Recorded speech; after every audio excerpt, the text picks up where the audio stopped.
Britain, Aldi is the latest supermarket to lift purchase limits in the produce aisle. Britain imports a lot of its fruit and vegetables from Spain. Poor harvests there led to shortages. Some say Brexit has played a role in the shortages. Spain's Agriculture Minister, Luis Planas, says bad weather is mostly to blame. The minister joins me now from Madrid. Minister, great to have you on. Thank you so much for your time. I think we were all shocked to see rationing of fresh produce in Britain. And I think that there's been a big conversation about how much this has to do with Britain's Brexit. And then importantly, you've also been very vocal about the bad weather impacting yields. To what extent would you say your reality on the agricultural front played an impact on what we're seeing in Britain? Well, in fact, what we are facing now is not only the consequence of the war in Ukraine, but also the consequence of climate change. And in the case of fruit and vegetables, it's very clear. It was a case in the British supermarkets some days ago, when the production coming from Spain and exports coming from Spain were reducing drastically because of the situation. We had warm weather from summer till December, and suddenly we had a very cold weather in January, and that affected the production of open-air products like broccoli, artichoke, lettuce, and others. So that has provoked the situation. But I think the situation is an anomaly that will be clearly solved in the days to come, if it is not today. Let's talk some numbers here. I'm really fascinated by the increase in input costs, like you say, inflation, and then importantly, the drop in yields. And then if we can compare that to what your export figures have been to Britain versus what you experienced in the past, and just what kind of drops we're talking about here. Well, in fact, what we are seeing is that there is on the supply side a decrease of the production because of this consequence. We had a severe drought last year, less rain and very hot temperatures, so that has produced a reduction in the production. And so the consequence has been, can we say, with a high demand, clearly an increase of the prices around Europe and particularly in Spain.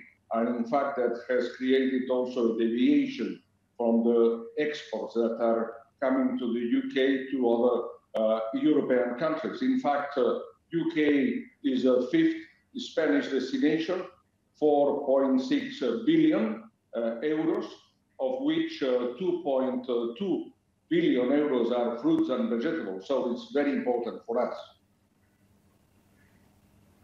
Yeah. Absolutely vital commodities that we're talking about here. Look, we're heading into spring. What are your expectations on yields going forward for the summer season? And what are farmers telling you right now?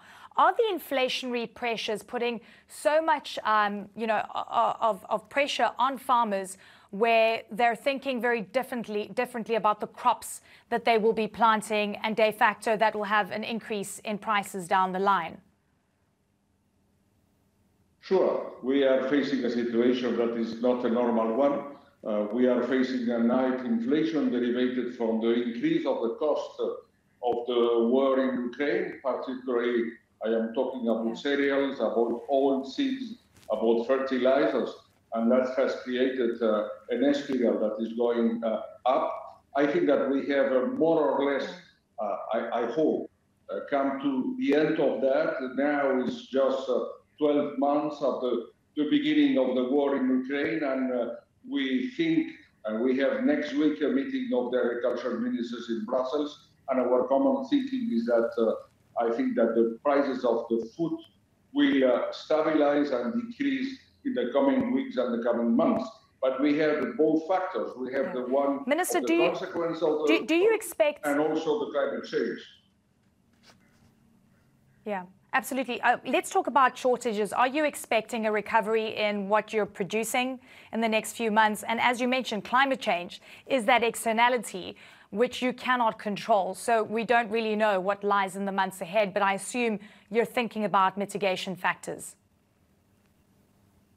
Sure. We are facing uncertainty, and the scenario is not very clear in this sense, but our intention is there, and I think Spain produces 30% of the European, of the EU fruits and vegetable market is provided by us. The second country is the Netherlands with 24%, and our position is there, and we have a competitive advantage just because of the sun, of the good weather and the good condition, but also we have problems related to water and the scarcity of water. So the use, for example, of non-conventional waters and other factors will be, I think, help to solve the situation. We expect we have a very good competitive advantage. We are the fourth exporter of the EU, the seventh of the world in food production, and we expect to be there to provide to our customers, to provide to other countries. Yeah. Minister, you have great fresh produce and also a beautiful country. I wish you all the best. Thank you so very much, Minister, for joining us today. Much appreciated for your time.